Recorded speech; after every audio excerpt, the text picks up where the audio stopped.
पांडवों के मध्य में महाभारत जैसा भीषण युद्ध हुआ था।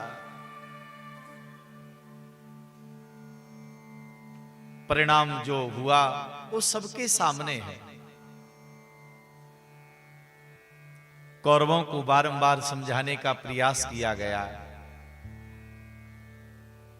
बिल्कुल अंत में जब लगा कि युद्ध होने ही वाला है, फिर भी भगवान ने कहा कि यदि किसी भी प्रकार से हमारे शांति संदेश के द्वारा युद्ध टल जाए तो बहुत अच्छी बात है। शांति दूत का रूप लेकर के भगवान कृष्ण धृतराष्ट्र के पास में पहुंचे हैं और ये प्रस्ताव दिया, लेकिन दुर्योधन मानने वाला नहीं। भगवान ने कहा, आप पांडवों को वैसे तो आधे राज्य के अधिकारी हैं, पर आधा राज्य नहीं देते हो, तो भैया 5 गांव दे दो, हम उनको राजी कर देंगे। लेकिन दुर्योधन ने कहा, 5 गांव? मैं तो सुई की नोक के बराबर भी बिना युद्ध के नहीं दे सकता।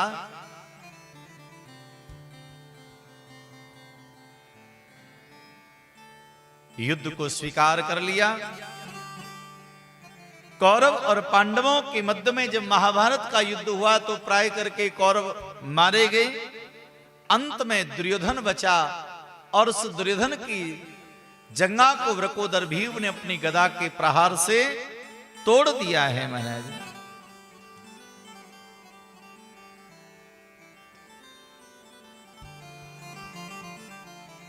यदा मृदे कौरव सृजयाना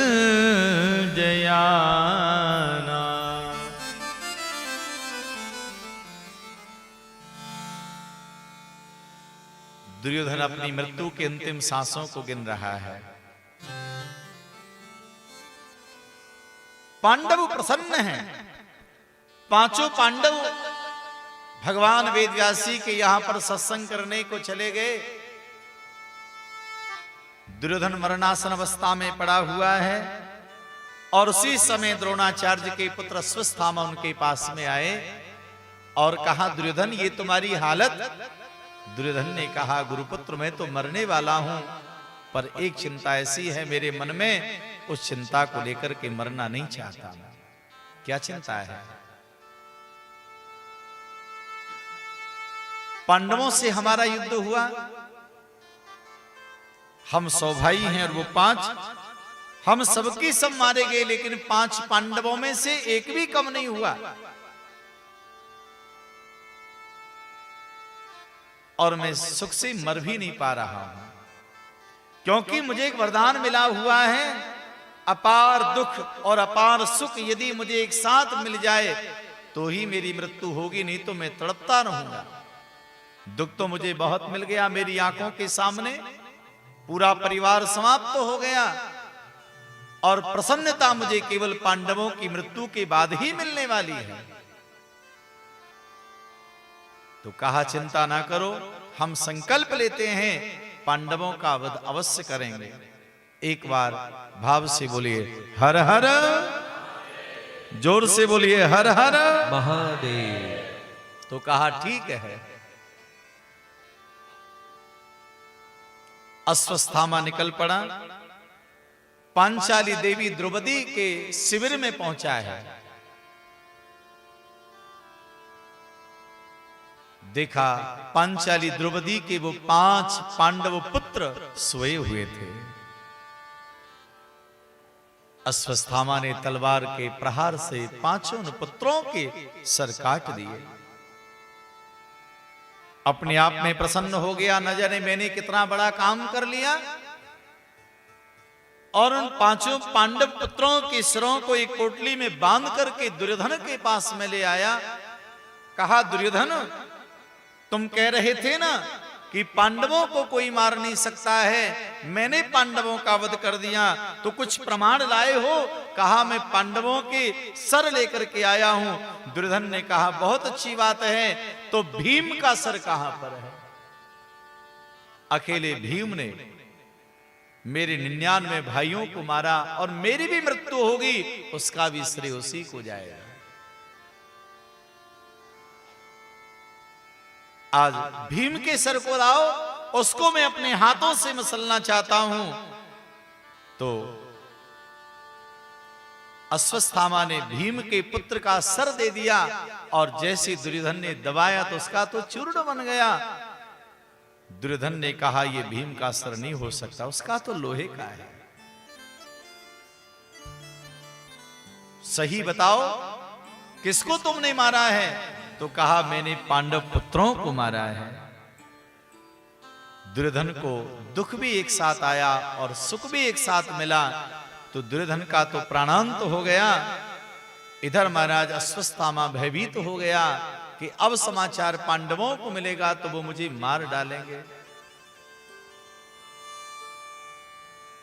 ब्रह्मास्त्र का प्रयोग कर दिया अर्जुन को मारने के लिए। अर्जुन बैठा हुआ है, पांचों पांडव वहां पर हैं, गोविंद बैठे हुए हैं और ब्रह्मास्त्र बड़ी तीव्र गति से जब आ रहा है तो अर्जुन ने देखा ये ब्रह्मास्त्र मुझे जला करके समाप्त कर देगा। तो अर्जुन ने भगवान गोविंद को कहा है, कृष्ण कृष्ण महाभाग भक्तानाम भयंकरा त्वमेको दह्यमाना मपवर्गोऽसि संस्कृते। हे गोविंद रक्षा करो, ये ब्रह्मास्त्र मुझे जला करके समाप्त कर देगा। तो उसी समय हमारे प्रभु जी ने इशारा किया कि देखो भैया, वन में जाते समय पैर में कांटा लग जाए, उस कांटे को निकालने के लिए दूसरे कांटे का प्रयोग किया जाता है। कांटा ही कांटे को निकालता है, जहर ही जहर की दवा है। इसलिए ब्रह्मास्त्र के वेग को रोकना है, अपना ब्रह्मास्त्र चलाना पड़ेगा। जब अपना ब्रह्मास्त्र चलाया, दोनों को शांत करके अपने पास में ही बुला लिया है।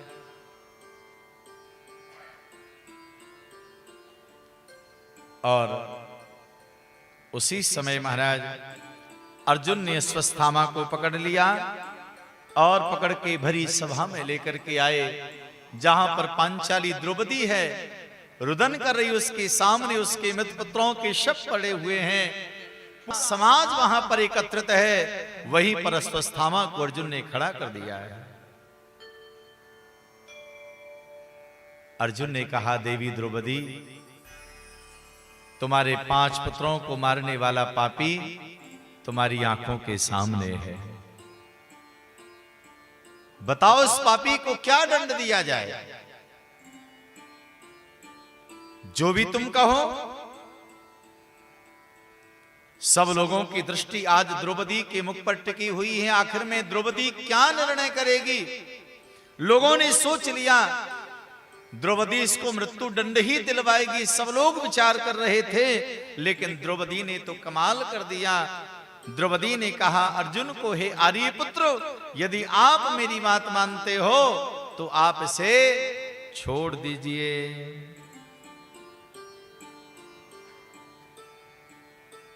अर्जुन ने कहा, द्रौपदी ये तुम क्या कह रही हो? पापी को छोड़ना तो पाप को बढ़ावा देना होता है। ये अच्छी बात नहीं है। ये वही पापी है जिसने तुम्हारे पुत्रों का वध किया है। द्रौपदी ने कहा, मैं जानती हूं, लेकिन मैं यह भी जानती हूं ये ब्राह्मण है और ब्राह्मण होने के साथ साथ हमारे गुरुजी का पुत्र है। उवाच चासुहन्तस्य बन्धनानयनं सती मुञ्चिता मुञ्चता एष ब्राह्मणो नितरां गुरु ब्राह्मणो नितरां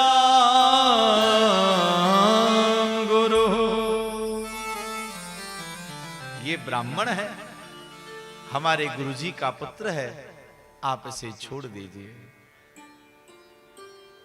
अर्जुन ने कहा नहीं, ये अच्छी बात नहीं है द्रौपदी।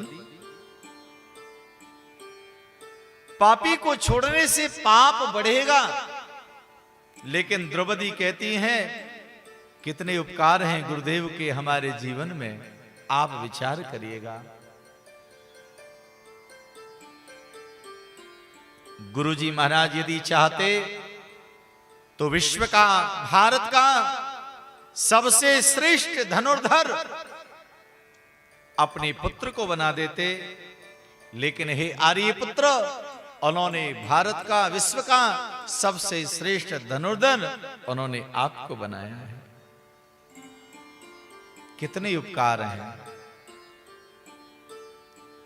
द्रौपदी तो दया की देवी है, छोड़ने को कहा। भीम से पूछा, दादाजी आप बताओ। भीम ने कहा, हे गोविंद क्षमा करें, पापी को छोड़ना नहीं है। गलती से अगर किसी ने अश्वत्थामा को छोड़ दिया तो फिर मेरे द्वारा नहीं बचेगा, इसको मारना ही चाहिए। कोई कह रहा है छोड़ दो, कोई कह रहा है मार डालो, लेकिन निर्णय नहीं हो पा रहा है। क्यों कि सबसे बड़े जो निर्णायक हैं, न्यायाधीश हैं हमारे गोविंद, वो बिल्कुल शांत भाव से खड़े हैं। अर्जुन गया और अर्जुन ने कहा, हे कन्हैया, सब अपनी अपनी बात कह रहे हैं, आप क्या कहना चाहोगे, इसको मारें या छोड़ें? तब हमारे गोविंद ने निर्णय किया है। गोविंद कहने लगे, हे अर्जुन, द्रौपदी बिल्कुल सही कहती है, ब्राह्मण बालक को मारना नहीं चाहिए। लेकिन दादा भीम जो है ये भी बिल्कुल सही कहते हैं, बाल हत्यारे को छोड़ना नहीं चाहिए। तो हमारा तो मन यही है, ये बाल हत्यारा है, इसको मार डालो। और ये ब्राह्मण बालक है, इसलिए इसको छोड़ दो। अर्जुन ने कहा, कन्हैया ये पहली आपकी मेरी समझ में नहीं आई। अब या तो ये जीवित रहेगा, ये मृत्यु को पाएगा, एक ही काम होगा, दोनों काम कैसे करें? तो इशारा गोविंद ने दिया है, चोटी को काट लिया, मस्तिष्क से मणि को निकाल लिया और धक्का देकर के भगाया। भरी सभा से इस प्रकार से एक ब्राह्मण को अपमानित कर देना, ये मरने से भी ज्यादा है।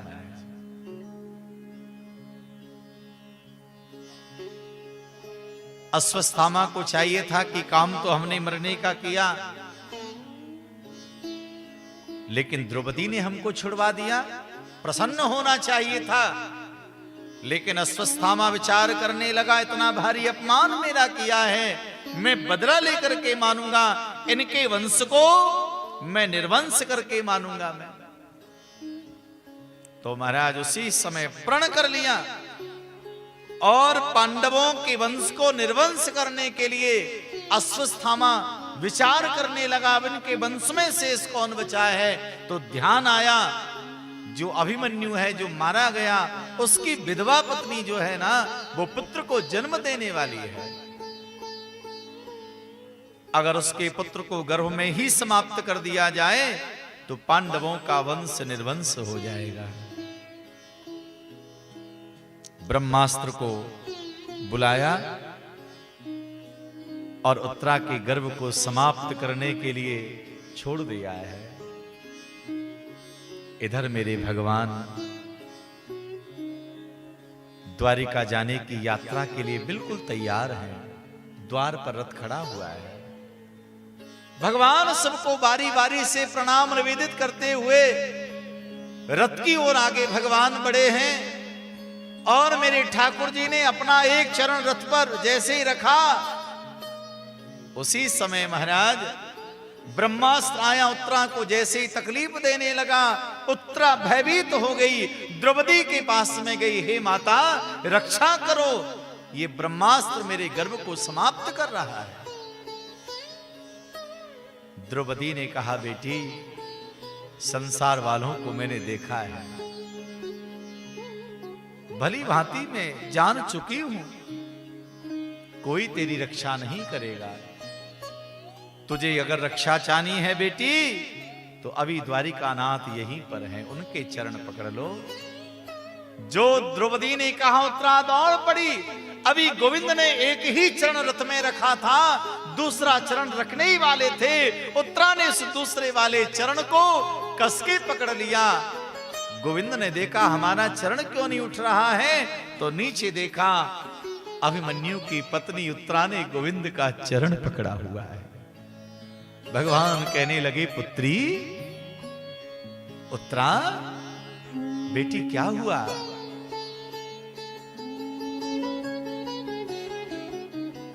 उत्तरा रो पड़ी। हे गोविंद, आपके परम प्रिय शिष्य वीर अभिमन्यु का अंश मेरे गर्भ में पल रहा है और ब्रह्मास्त्र से समाप्त करने के लिए तत्पर हैं। रक्षा करो।